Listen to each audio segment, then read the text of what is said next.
Hi guys, hope you guys are having a good day. So today I'm going to show you guys a classic chicken curry.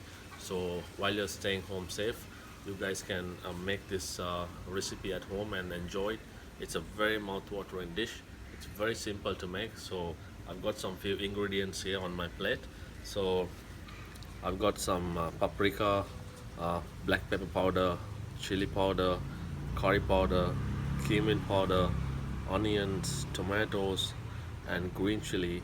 And for the souring agent, I got two pieces of small goroka and some cardamom, and also small cinnamon stick. So what I'm gonna do here is I'm gonna blend all these ingredients in the blender, and then I'm gonna start making my curry chicken. But there's one ingredient that is missing in this plate. That's curry leaves. So just come with me, guys. I'm gonna get some curry leaves from my garden.